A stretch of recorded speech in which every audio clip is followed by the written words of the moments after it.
Good morning. Good morning. Good morning. Uh, today is Sunday, June 15th, 2025. Hope you're well. Happy Father's Day to anybody celebrating Father's Day. Let's begin by setting our intention, making aspirations of the four measurables prayer. May all beings have happiness and the causes of happiness. May all beings be free from suffering and the causes of suffering. May all beings not be separated from happiness that is free from suffering. May they rest in equanimity, free from attachment, anger, and aversion. I apologize, I'm a little bit, I was traveling last night and got home at 5:30 in the morning, so I'm a little bit... Victoria's going to do the heavy lifting today because I'm a little bit out of it. But we're here, so I'm going to read something to you. Oh, there's a new book. Can you grab that book right there? I just read the first two chapters. It just came out. How Not to Miss the Point by Garchen Rinpoche. Available through Shambhala Publications or bookstores, Amazon, whatever. She's a wonderful teacher. And this is a really good book for people new to Buddhism and people who have been, into it for a while. But a really good explanation of the, Buddha and how Buddha came upon, his teachings. I've only read the first two chapters because I just got it yesterday, but it's really good. So. And she's amazing, and watch her YouTube videos if you haven't. But I wanted to read something, a quote from Zansar Khyentse Rinpoche, who, another good book for people new to Buddhism is a book by him called Not for Happiness. It's a good one. So I'm going to read this to you. Real Dharma practice is not just about formal sitting meditation, but a never-ending confrontation with and opposition to pride and ego. Kongtrul Rinpoche suggested we ask the Buddhas to grant their blessings so that I may give birth to the heart of sadness. What is a heart of sadness? Imagine one night you have a dream. Although it is a good dream, deep down you know that eventually you will have to wake up and it will be over. In life, too, sooner or later, whatever the state of our relationships, our health, our jobs, and every aspect of our lives, everything, absolutely everything will change. The little bell ringing in the back of your head to remind you of this inevitability is what is called the heart of sadness. Life, you realize, is a race against time, and you should never put off Dharma practice until next year, next month, or tomorrow, because the future may never happen. This race against time kind of attitude is so important, especially when it comes to practice. My own experience has shown me that promising myself I will start to practice next week more or less guarantees that I will never get around to it, and I don't think I'm alone. So once you understand that real Dharma practice is not just about formal sitting meditation, but a never-ending confrontation, an opposition to pride and ego, as well as a lesson in how to accept change, you will be able to start practicing right away. For example, imagine you are sitting on a bench admiring the sunset. Nothing terrible has happened and you are content, even happy. Then suddenly, that little bell starts to ring in your head, reminding you that this could be the last sunset you ever see.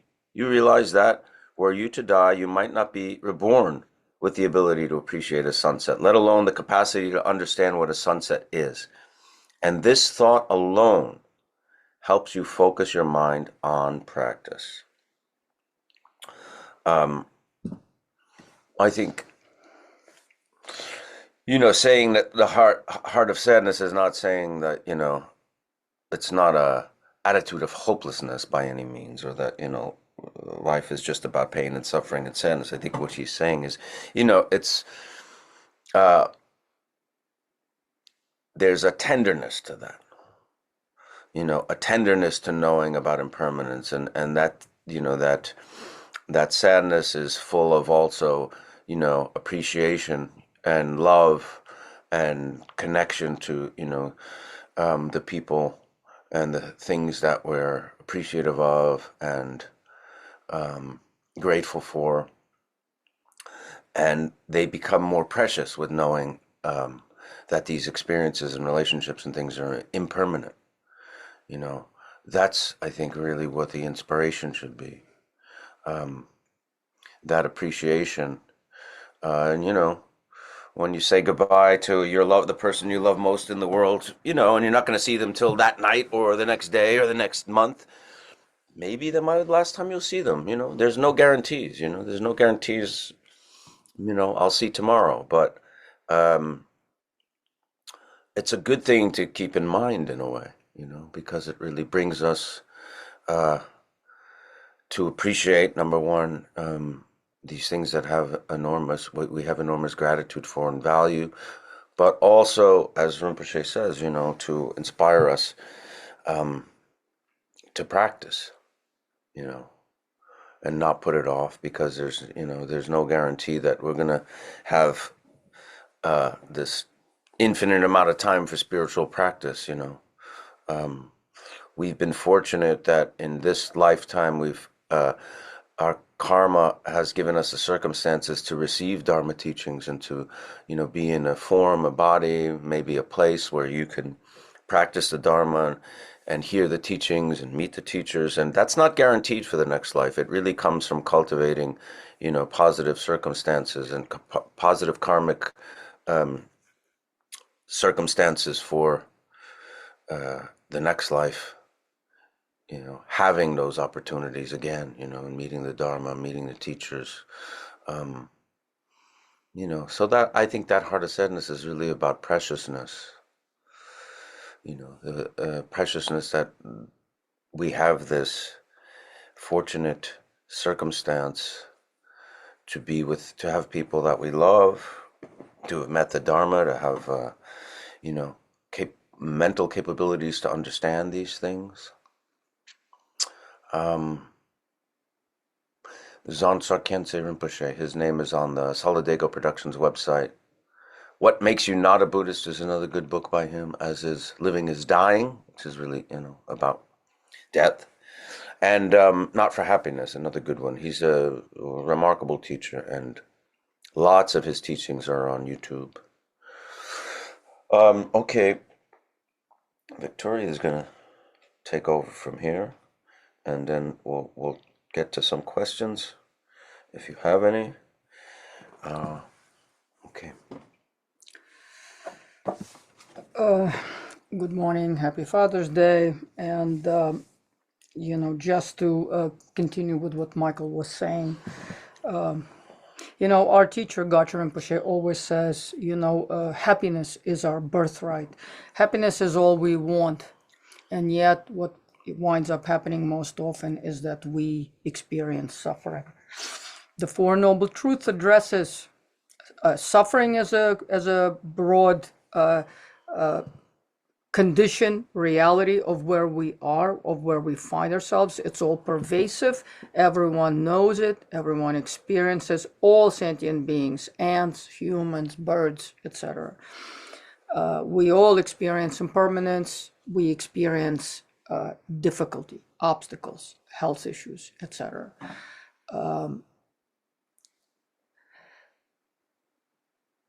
What are the bases for suffering? What keeps us in suffering? So that is the Noble Truth number 2, and we've discussed it also last time, because really to understand suffering is to understand the causes of suffering. Simply noticing that there's unpleasantness of physical, etc., of every kind of form and every variety is not important, that it's a pervasive condition. To understand the causes of suffering is what's really, really important. The third and the fourth Noble Truths have to do with the path and staying on the path, understanding how to reverse the causes of suffering and how to maintain that awareness at the truth number 3 and 4. So what keeps us in samsara? Another word for samsara is suffering. What keeps us in suffering? And often a Buddhist scripture, Buddhist tradition says it is attachment.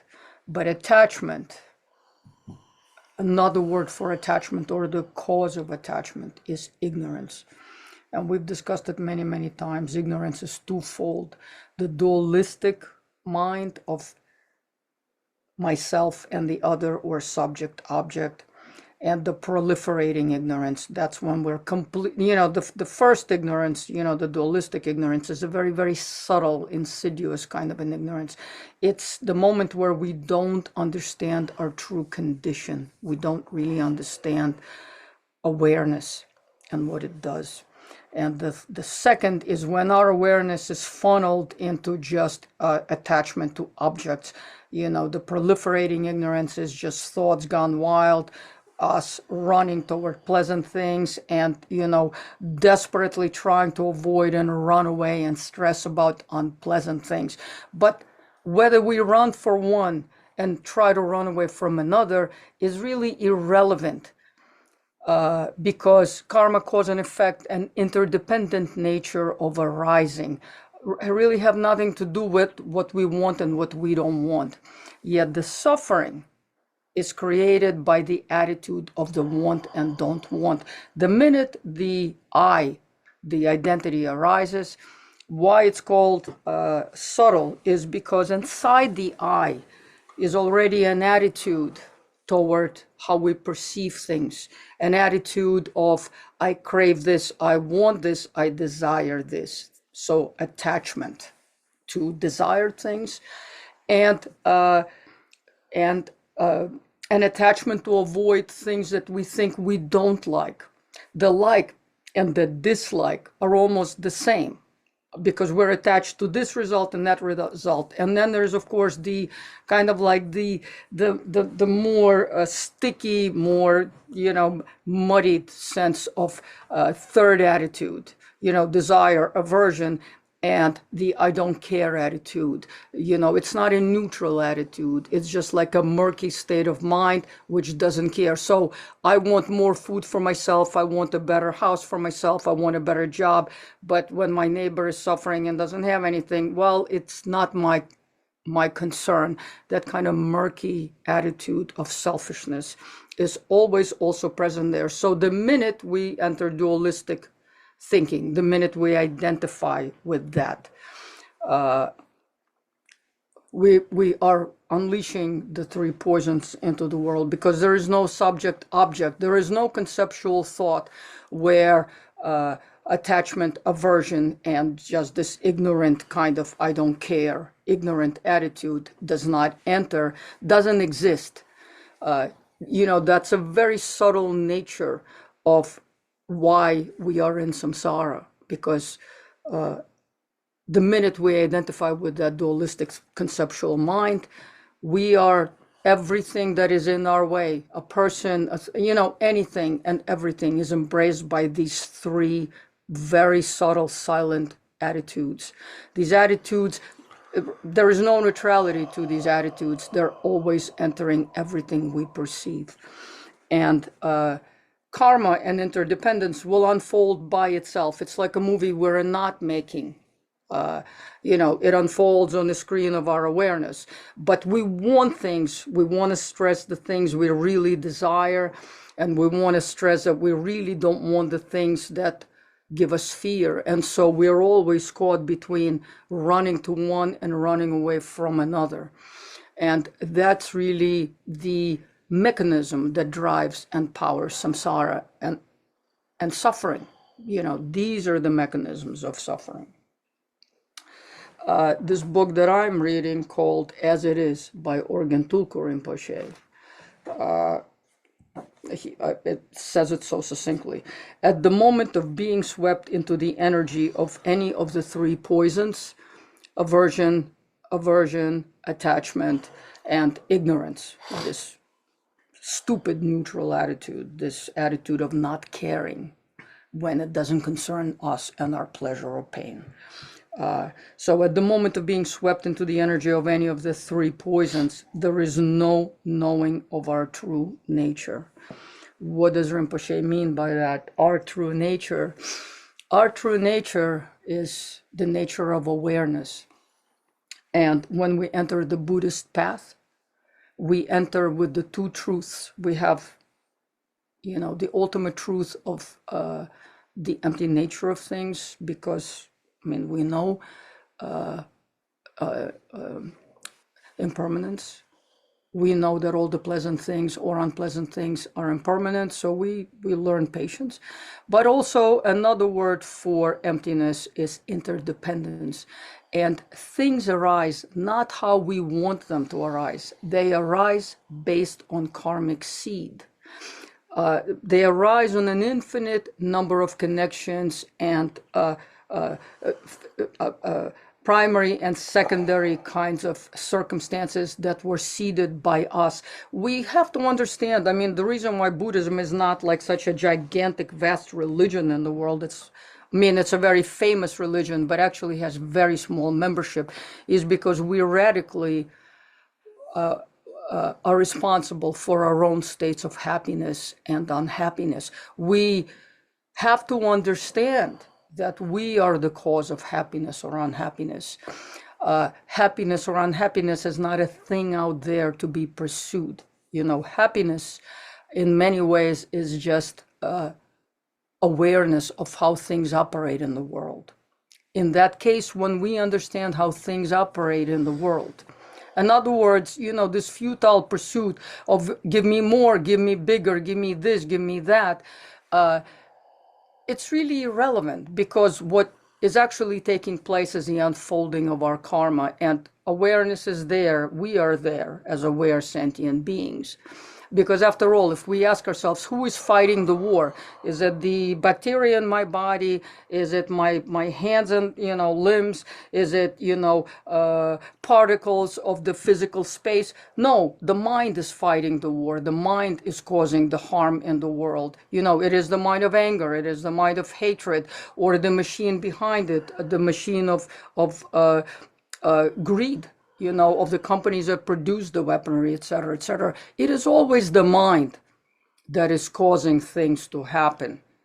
The body is just an instrument which we use for the play of our desires, goals and desires and our projections. So, in this book, Rinpoche says, rest unpolluted by thought. It's such a radical kind of a thing, but that's really what practice is. And that practice is not just on the cushion, it is off the cushion and all the time. Rest unpolluted by thought, because thought is how the three poisons always enter the world. The minute we have a concept, we cannot be fooled that the three poisons of attachment, aversion, and ignorance have not entered. The minute we have a thought, we have this dualistic separation of the world, of me, of myself and an object, subject and object. Those three poisons, which sometimes we categorize them as the five poisons, but greed is connected to hatred, and pride is connected to ignorance. So the three main poisons are the generating machine of suffering, and it is the ground of samsara. As practitioners, what we do is we, instead of just being driven and smitten by these forces of these three poisons, we look at our energy from the inside. And we know that there will be good times and there will be bad times, because we know karma has been seeded over countless lifetimes, and the results will be ripening. So karma is individual, and it's also group karma. We're always experiencing two levels of karma. We are born in a good family, but in an area of war. Or we are born in a bad family, but in a prosperous, beautiful country. Those are the karmic seeds. When we have awareness, we try to equalize the good and the bad. In other words, we have a mental attitude of not being swallowed through our attachment to one result and having aversion to another result and not caring about the third result.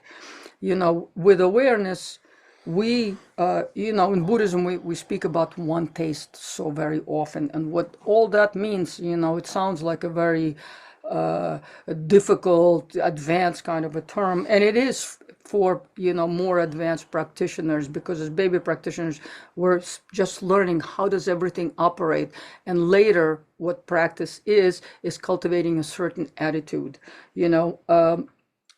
truly understanding or knowing reality and how it operates, understanding how we can either suspend creating karma by having attachment to these three attitudes or expressing all the things in the world through these three attitudes, or we can observe and have an open mind and not be so attached and conditioned by desired results. Because the truth of the matter is, our desires are very meaningless. What's going to happen is that karma will ripen in conjunction with the infinite connections that connect us to all things. We are never isolated. We're never alone. It's the basic ignorance of this self-identity to think, this is me. I am alone. I am separated, but no such thing exists. I mean, it's like try not to breathe for 3 seconds. Try not to connect to the outside, and death is imminent. So, this whole attitude of I am not connected is just stupid. It's ignorance. Truly understanding, knowing reality is equalizing the good and the bad. All things attaining a single flavor. We will not run from one, meaning we will not run from difficulty, and we will not run to desperately seeking pleasure. We will remain at ease in both, with difficulty and pleasant things. We will not attach to pleasant things, and we will not have aversion to difficulties. We will remain at ease in both, even when still connected to this body and its karmic events and imprints. This is also a paraphrasing from the book As It Is. This is really what we cultivate. This is what practice is, cultivating seeing things and then having an attitude that is free from grasping, aversion, and this ignorant attitude of stupidity and murky mind. A student asked a question recently. This is a student who is in the performing arts and has, of course, you're performing for an audience of several thousand people. I mean, it could be an artist, it could be a speaker. I mean, the situation is really the same. But the student asked about performance anxiety and, how to minimize on that, how to deal with it, what to do. And that question is a really, truly a great start for pondering and understanding the Buddhist position, period, and about what Buddha was talking about. Because after all, happiness is liberating suffering, releasing it, letting it go. What does that mean? It is releasing the three things that bind us into this creation of suffering and experience of difficulty. Our attitude of attachment to one result and hatred of another result, and ignorance, like basic ignorance of true reality of how things happen, is another word for suffering. It is the ground of samsara. It's the mechanism of how that happens. So I'm not saying abandon the world, but what I'm saying is, yes, returning back to this question of anxiety, performance anxiety, what you do is you say, I will give it my best. And we always make sure that we're countering the stupid, selfish attitude with bodhicitta, We say, I will do my best. I will do my best for all beings. I will give them this performance. I will do my utmost. And what you have to let go is anxiety. What is anxiety? It's attachment to a particular result. Anxiety is wanting this result very much and not wanting this result very much. Thinking about your reputation in one scenario, thinking about diminishment of reputation in another scenario. Wisdom is understanding that when I give it my all, especially when I put it in the context of bodhicitta. In other words, in order to do anything of any kind of greatness, we have to dedicate it for the benefit of all sentient beings. When we do things only for ourselves, let's not even hope for anything but suffering, because all we're doing is strengthening the attitude of ignorance, of self-attachment. So before we go on to like a very difficult journey, before we're standing in front of a gigantic audience, or I'm a surgeon who's operating on the brain of a 3-year-old, or any kind of difficult position of great responsibility, of great visibility, of something of that nature, we just check our mind. We say, I'm going to give it my best, and I'm going to do it for the benefit of that audience, this audience, one child, all, and just say, I'll do it for the benefit of all beings, as many as it possibly can benefit. And then you have to go into your activity without this attachment, without the attachment to result, without the attachment to the reputation through that result. Then, of course, you will have something, but it won't be what we call anxiety, because letting go of the result is really understanding how things operate in the world. We have no control of what's going to happen in the next moment. In the next moment, I can drop dead. Do I have control of it? I do not. So the Buddhas know all things at all times. The Buddhas can see all things at all times. When we become enlightened, we will be Buddhas. We can do that same thing as well. But for right now, we have to be modest and let go.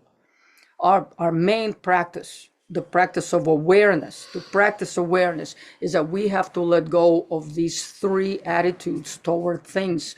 We have to stop projecting and based on these projections, cultivating fears and attachments for certain kinds of results. We have no controls over results.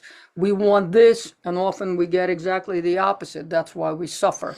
The more we are attached to particular results, the greater the suffering. The bigger the fixation, the greater the suffering. And so that's really the core of Buddhist practice. I mean, that's kind of like everything in a nutshell. And the noble truth number 3 and 4 is, what is the path and how to maintain the path, how to keep staying on the path. That's where the 6 paramitas enter, how to, additional aids and methods. Buddhism is all about aids and methods. By the way, Buddhism does not have like one books as many Orthodox religions have, which tells you, do this, and everything will be awesome. You'll die, you'll go to heaven, and etc., etc. Buddhism is a series, 84,000 teachings of methods on how to become enlightened, how to become free, how to live the truth, how to experience awareness of the state of truth, how to liberate afflictions, how to be able to go from ego to, love of all sentient beings. That's what Buddhist teachings are. And so they're very radically self-reliant. That's why they're not extremely, extremely popular. It's not a placebo pill. There's a lot of work involved. And we're working only with ourselves. We're working only with the mind. We're also working, of course, with the body, because as we subdue the mind, the body experiences a lot of benefit, like the ease with which we can deal with difficult situations and illnesses. Because when we understand that we only have control over our responses, but we don't have control over the results. So when we abandon this desire to control and only seek results over which we have very little control, and we really start to work on the mind, not the out there, but the in here, liberation occurs. I mean, I look at the teachers, I mean, no cognitive decline, happy till the last breath, simply teaching others with no possessions, not working and living toward gain of respect and wealth and all these kinds of things, but living and dying with the last breath, and even with death, showing how to liberate oneself. Just living a life of bodhicitta, a life of compassion. It is just magical to see that, how ordinary beings like ourselves with our cravings, desires, and attachment are so different from these liberated beings, these luminaries who have actually traversed the Buddhist path using the methodology, always and only working on our own mind. We do not work on exterior results, because Buddhism 101, we don't have control over it. Impermanence, interdependence. Forget about the result. Work only always on the antecedent. Work always on the cause on one's own energy. How is my body, speech, and mind in every single instance, without interrupting the time we spend on the seat and the time we interact in the world. I mean, there is no separation. The mind has to have attained stability. We sit so that we can be better when we get up. And so, that I thought that question about performance anxiety was a very, very important question, because it's kind of, we have performance anxiety regarding everything. It could be about going to bed with your partner to, I don't know, managing the state of the world. It's the same, really. The scope is different, but it's the same to us internally. So always checking the state of the mind and letting go of the result. Giving it all, giving it for the benefit of others, and letting it be, just receiving it as it comes. The result, be okay with good and bad. Watch it unfold, and remember, it's not permanent. If you have difficulties today, doesn't mean that they will remain forever. Don't fixate, don't get hardened, don't become this, aggressive victim mind. Don't feel like everything is just turned against oneself. Stay in the state of awareness and use that awareness as often as we breathe.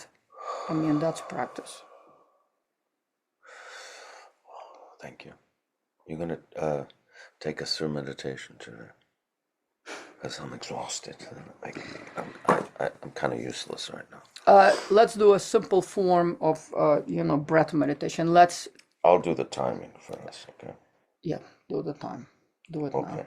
go ahead. Go ahead, you go. So let's inhale white light. Deep, bring it down below the navel. And then let's exhale all the dark things and all the burdens and all the difficulties. 3 times.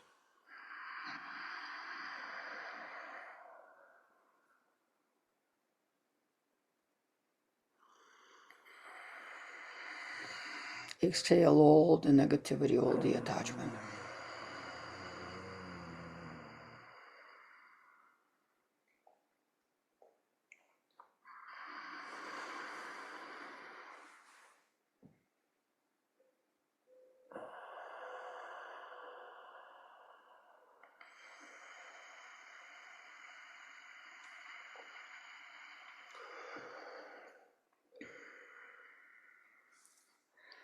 Turn your mind gently inwardly. We are looking at our inner state. And today let's do a meditation on bodhicitta. Let's bring our awareness to the kindness of others. Think of the clothing we wear, the house we sit in, the food we just ate, the coffee we just drank. the technology we use to be here together. Connect yourself to all other sentient beings. And feel that awareness wash through your heart center with your breath. Connect and bring it in.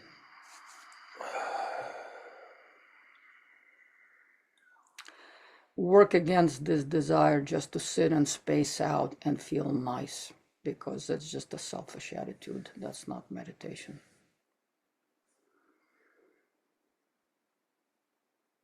On the breath, keep bringing awareness of others to yourself.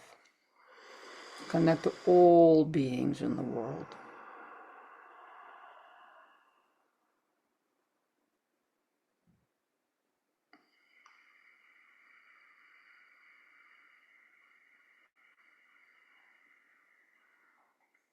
Don't conceptualize it too much.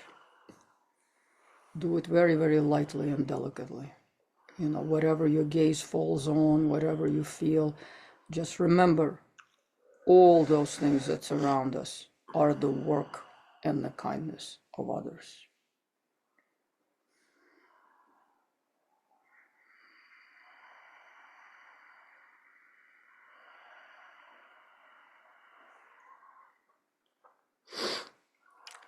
Use your breath to connect to sentient beings everywhere.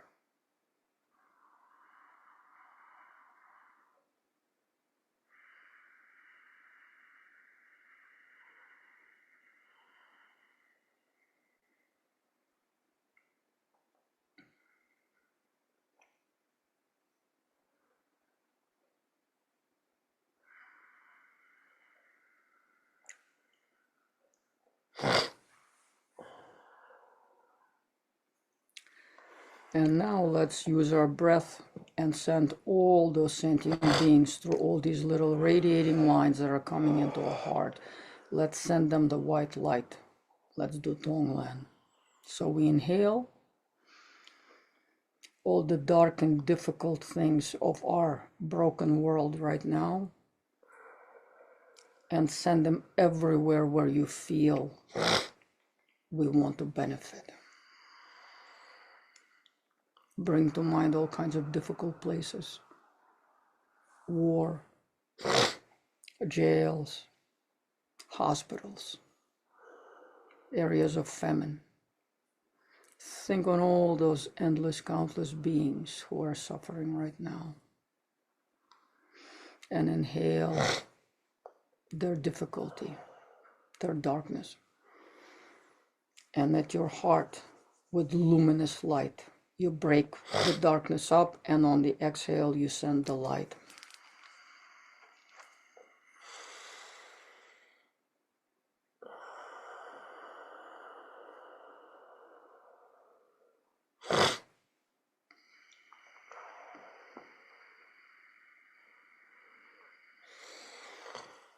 This is practicing bodhicitta. We are doing meditation for the benefit of all beings.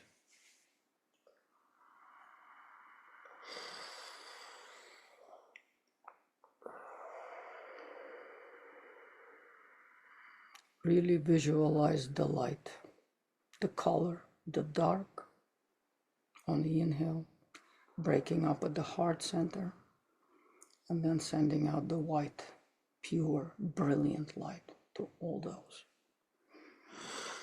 You could do it with your eyes open or closed. It's good to do it with somewhat open eyes, but don't focus on anything. Just look into space in front of you, and let your mind go to all those places where you want to help right now.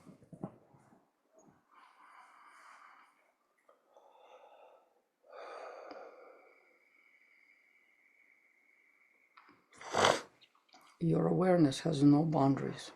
It can connect to anything, anywhere, right now.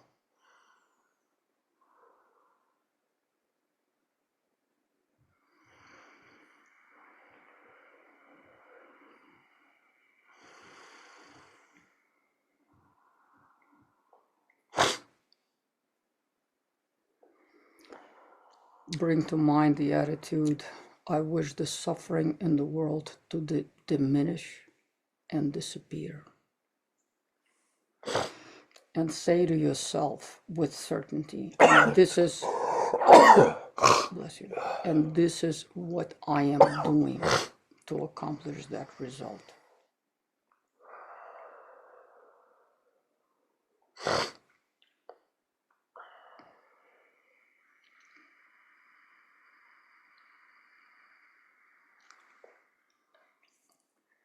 We are using our breath to purify obstacles. And we don't have to think of our own obstacles, because our obstacles are getting purified together in the process with all the other sentient beings. We are always included.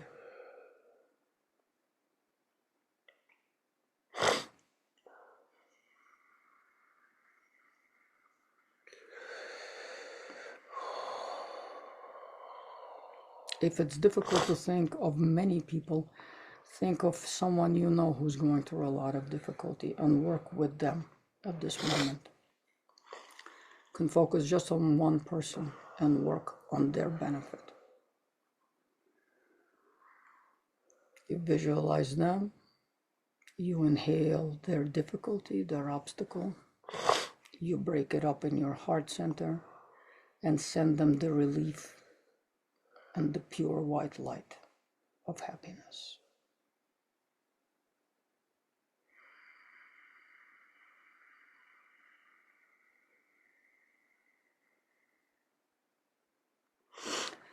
If you are able, expand that attitude and think of bigger groups, and not only of humanity, of all sentient beings. You can move from one group to another to another.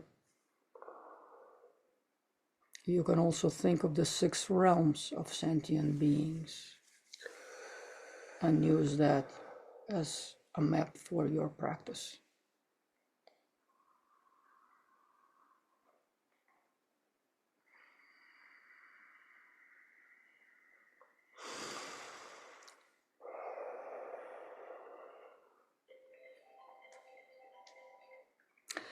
And we didn't get to it because the time seems so very quick, but in the end, when you accumulate enough strength and you can really do this practice well, you think of your enemies, your difficult people, and you try to do exactly that with the difficult people in your life, because ultimately we have to dissolve our bond of hatred with someone if we don't wish to live with that.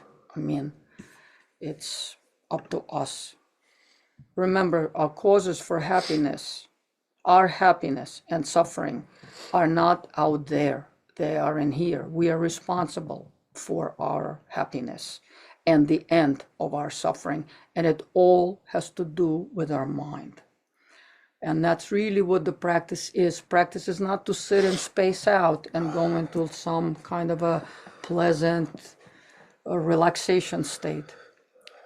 You know, there are many practices, and we use different methods for different kinds of practices, all of them to liberate self and other, all of them for enlightenment. There is not a single Buddhist practice that does not have to do with liberation and ripening to enlightenment.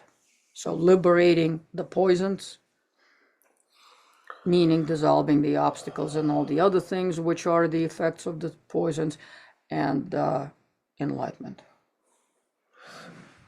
We could take a few questions. There's a Q&A button on the Zoom toolbar. Why don't you mention the Tulku Organ Rinpoche, the name, if people want to. Tulku Organ Rinpoche, this is the book I'm reading right now. Tulku Organ Rinpoche. This book is called As It Is. It actually has 2 volumes, 1 and 2. He was an incredible master. And we had just recently learned that he is related to Garchen Rinpoche. Yes, yeah. Mingyur Rinpoche, who was in New York teaching recently, just What's went... his son? Is his son. Yeah. Tsoknyi Rinpoche, Mingyur Rinpoche, and Chokinima. Chokinima Rinpoche are the three sons of Tulku Organ Rinpoche, and Mingyur Rinpoche, who was just in New York giving teachings, went to meet with Garchen Rinpoche In Arizona. in Arizona. Okay, so someone asked, what do you think about open relationships? You know, it's not so much about whether an open relationship is bad or good or moral or immoral or wrong or right. It's like that. It's what's happening within that relationship. You know what I mean? How each other's being treated, how's the dynamic between the couple, is jealousy going to arise? Is it about, you know, attachment, desire that can't be satisfied by one person and constantly being, pursued in other people? It's not so much a moral issue as it is all the things that, like for instance, Victoria's talking about today. You know, where is their pride? Where, it's looking at the mind and looking at what is being pursued by the concept of an open relationship. It's not something that I'm really familiar with, but maybe for some people, it's, it works and it's healthy. Maybe for some other people, it could be something that is not, is furthering certain kind of attachment, desires,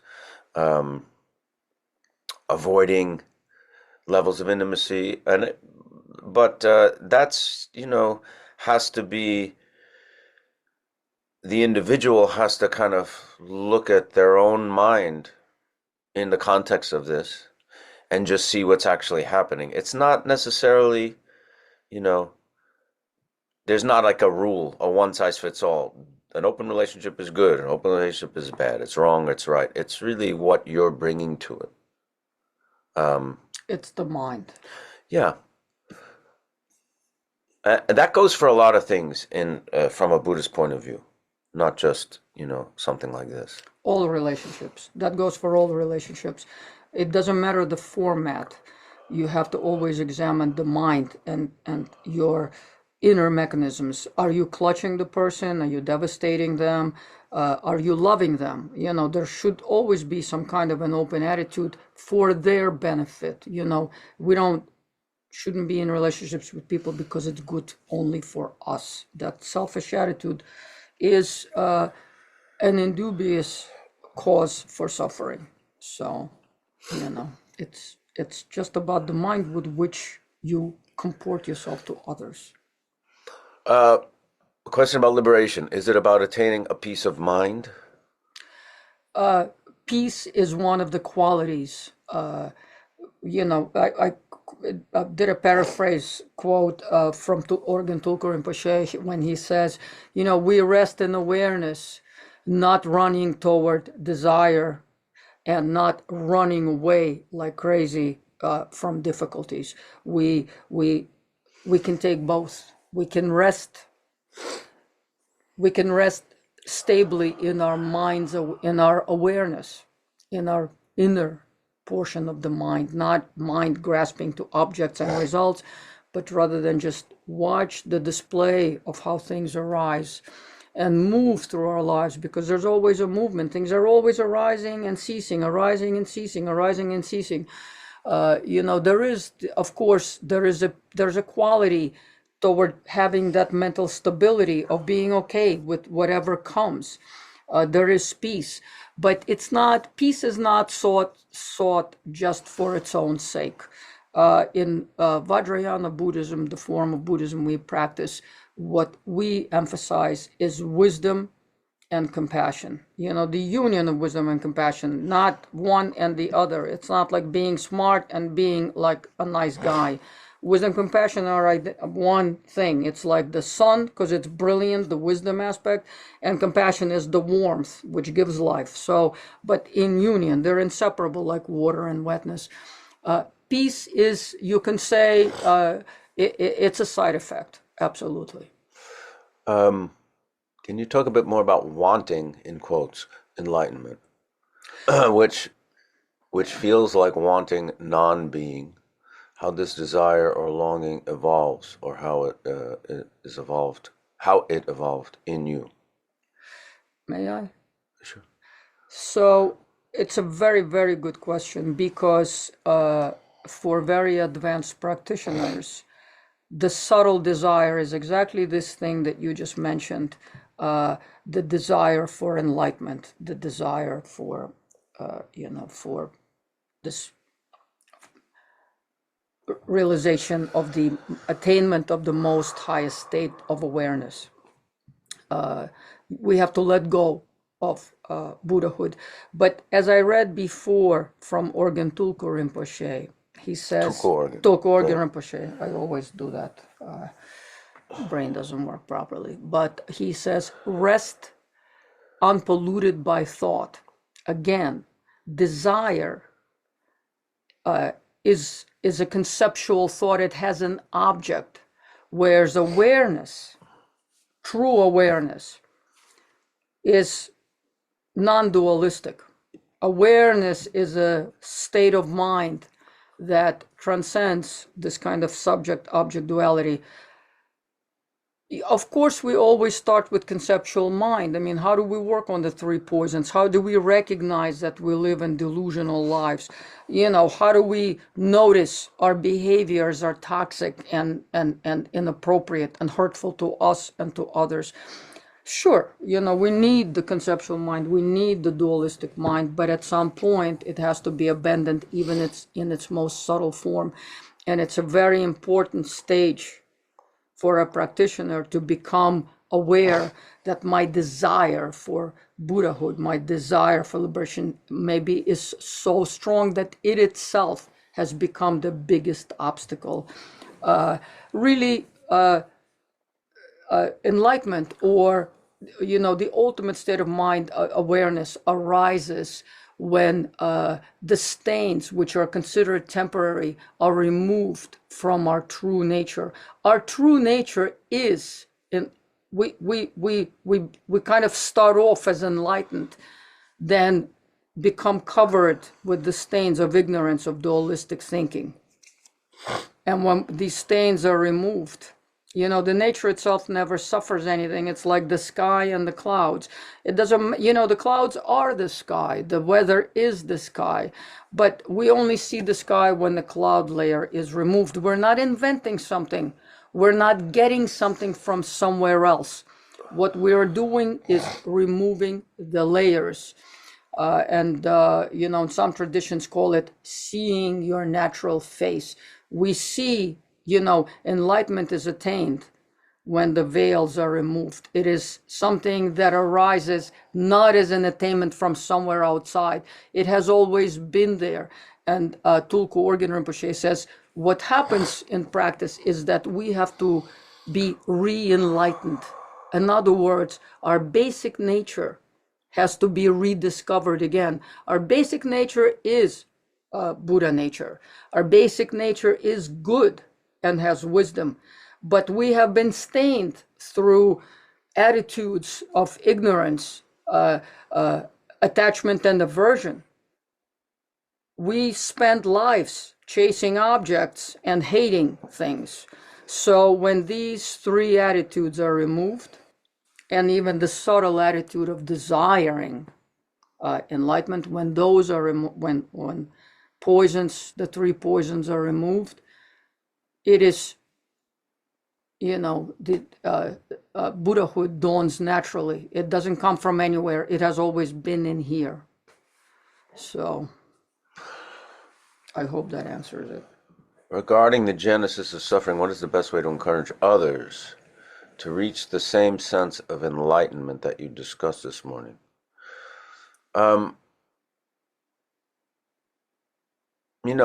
Enlightenment as a wish or a goal, as an aspiration, when we make aspirations, dedications, we dedicate the merits of all beings attain enlightenment. Enlightenment may not happen in this. We may not become Buddhas in this lifetime. We have the potential to, but we do have definitely the ability to work with our mind in this, in the right now, right? We have methods through the teachings. We've made a decision to uh, explore these methods and put them into practice.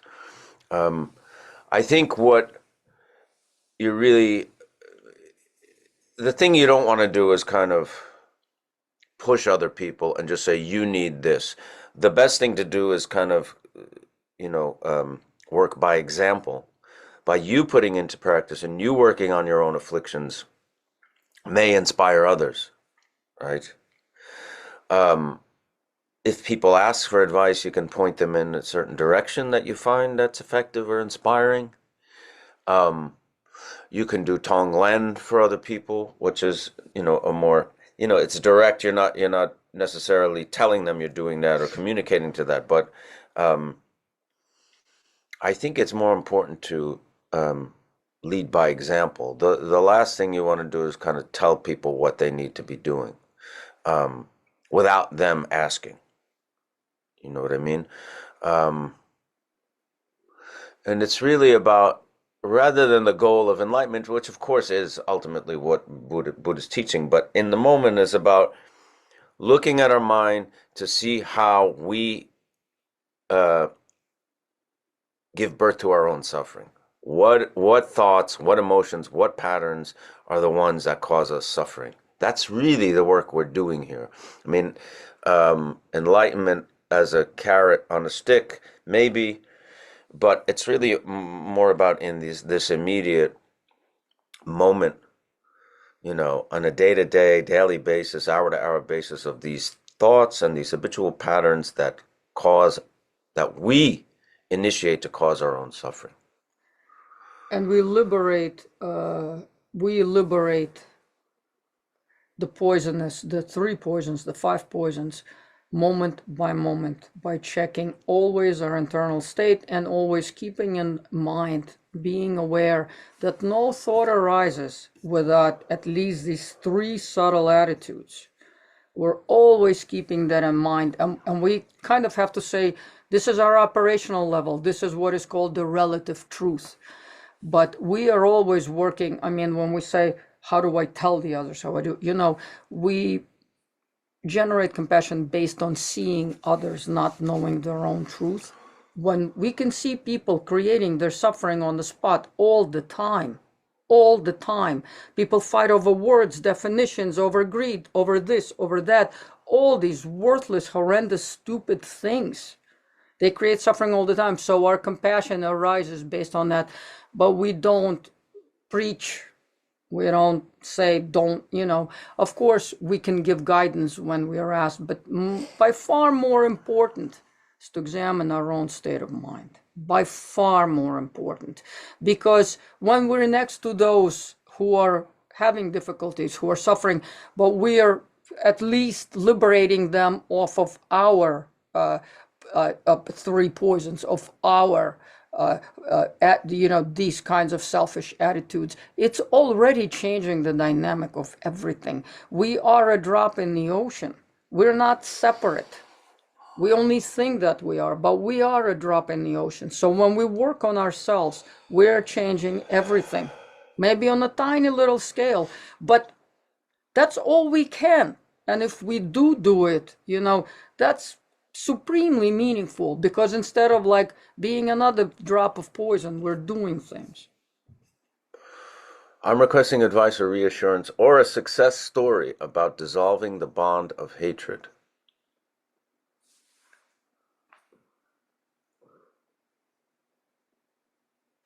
The hatred is your point of view, right? The hatred is somebody's behavior or somebody's attitude directly is pushing a button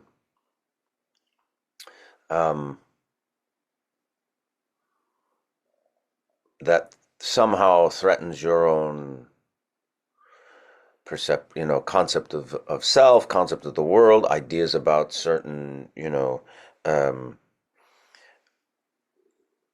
it could be certain attitudes, certain beliefs, challenging those things, in opposition to those things. I mean, the greatest success story to me is my teacher, Garchen Rinpoche, who was a Tibetan Buddhist monk and teacher.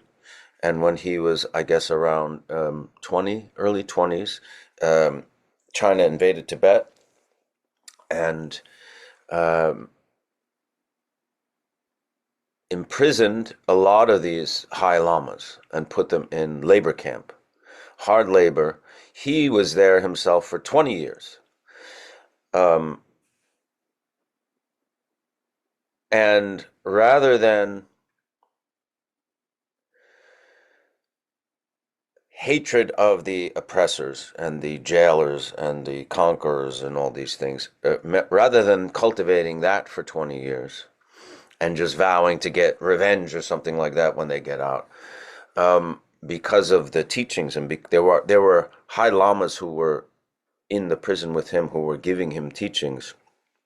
He used that as an opportunity to cultivate bodhicitta, knowing that these people who were oppressing him and who had them in the jail were suffering from hatred and suffering from an attitude of prejudice and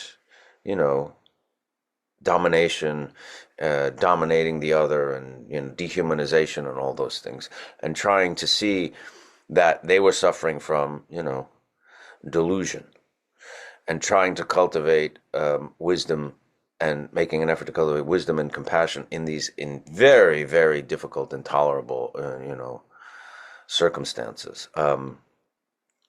And when he finally was released 20 years after, which was around 1980, he became a teacher, and with students all around the world, and his compassion and his bodhicitta only grew from these circumstances.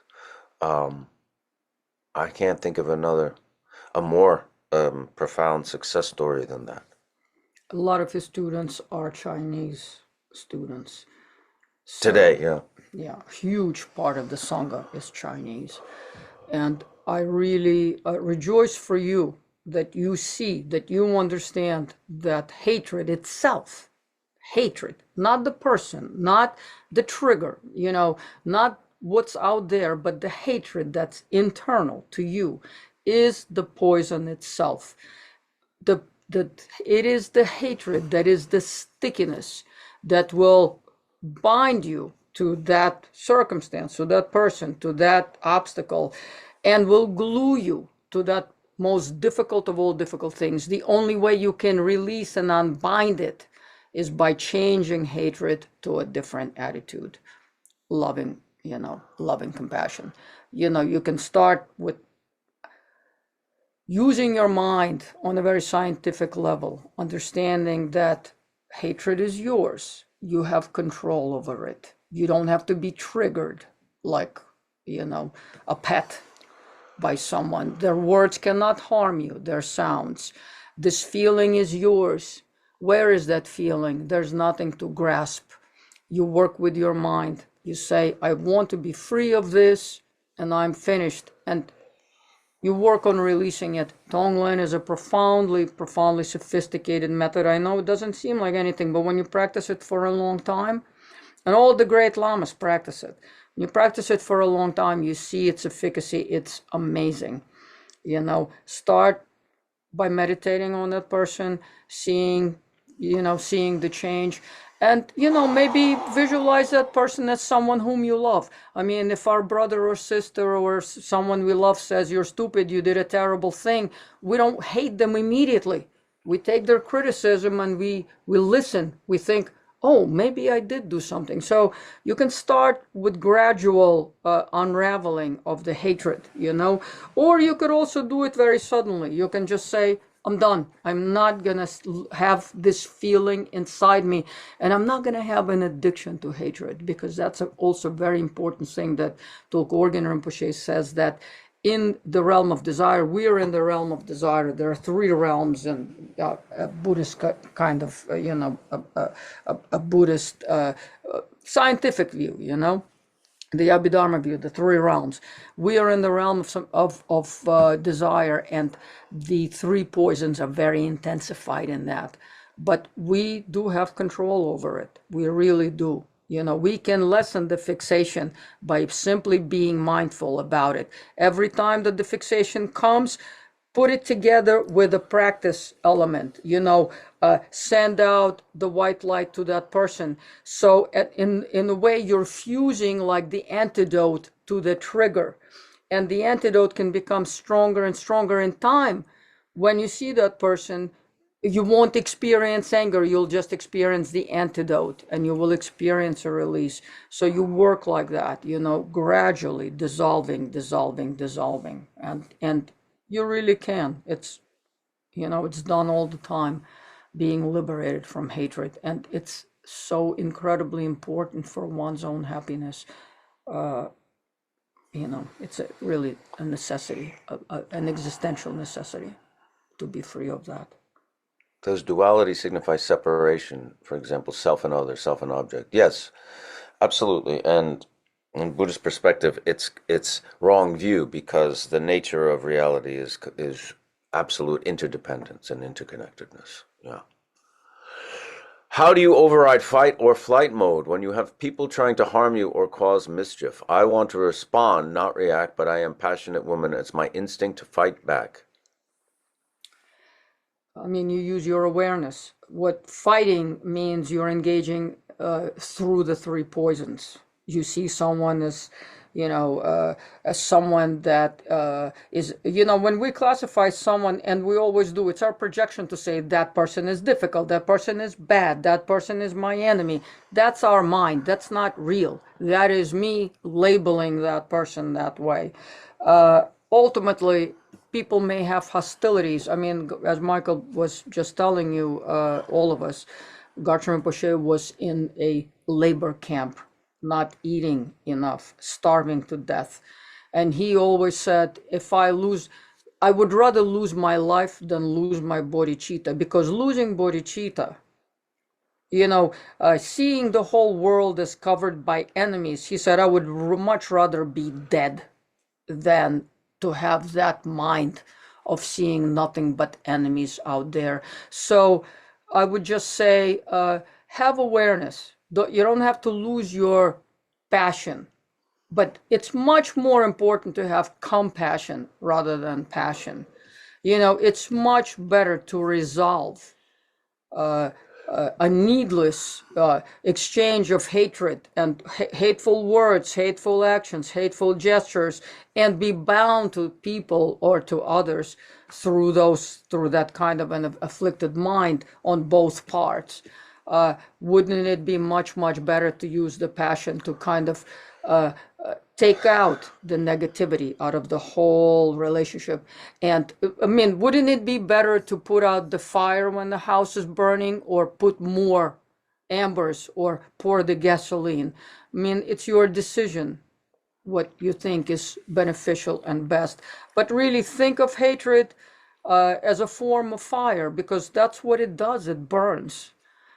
Hateful words burn us. When we throw them back, we burn others. Abstract for a moment from being so, enmeshed, engulfed, and identified with that feeling. For a minute, suspend judgment and just use awareness and say, do I really want to continue the situation? Do I want to remove my situation? Do I want to bring the situation and the temperature down? So it's good to be passionate, but what are the results?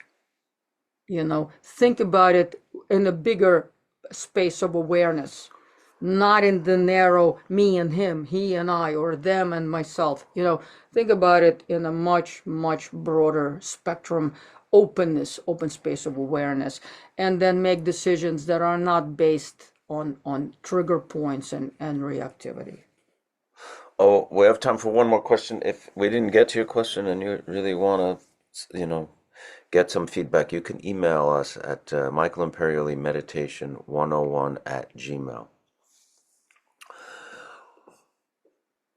This practice was especially helpful today. Yesterday, a man randomly yelled at me on the street, and I was able to not react out of ego and wished him well, but I feel I failed because I cried about it afterward. Is that not my bruised ego, or is it okay to cry and let that pressure out after a difficult interaction? It's okay to experience whatever you experience. You know, it's much better than when you scream, you're creating conditions for future obstacles and difficulties. When we stop being samsaric engines, when we stop creating through negative body, speech, and mind output karma that's only boomeranging to us, you've already been a tremendous success. Having control over the output of body, speech, and mind, having control of not producing negativity in the world is a huge success. Yes, the ego is a little bruised, but you had tremendous success in terms of awareness. You know, the more you stay on the side of awareness, the lesser the ego becomes. Like that whole sensitive little, child becomes less and less of who you are. But please give yourself an acknowledgement that what you did not do is create more suffering for yourself and the other person by entering head to head with that person. In today's environment, a lot of us are very, very sensitive. Our awareness is not strong and not stable. We will scream, we will do tremendous things based on our own anxiety, hope, and fear. And so there's a lot of involuntary stuff that's happening right now. It feels like the world is so very much on fire. But that should not be the reason for us to jump into that cesspool and to become just like that as well. Somebody, has to stay on the side of sanity. We don't need to pour more fire on fire. So please give yourself the acknowledgement, despite your physical reaction, because that's based on our, habits, our predispositions. It was difficult, but you succeeded. You did something that takes a lot of bravery and takes a lot of courage and takes a lot of mind. And so you didn't create future bad circumstances for yourself and that other person by just not releasing the toxicity out. So. Okay. Thank you all for coming today. It's greatly appreciated you being here, spending this time with us. And we want to thank our producer, Nick Solidio, for his kindness and generosity for making this class possible. And let's close by dedicating the merit from today's class for the benefit of all beings. By this merit may all beings attain the state of enlightenment and conquer the enemies of faults and delusions. May they be liberated from this ocean of samsara and its pounding waves of birth, old age, sickness, and death. See you soon. Happy Father's Day. Thank you.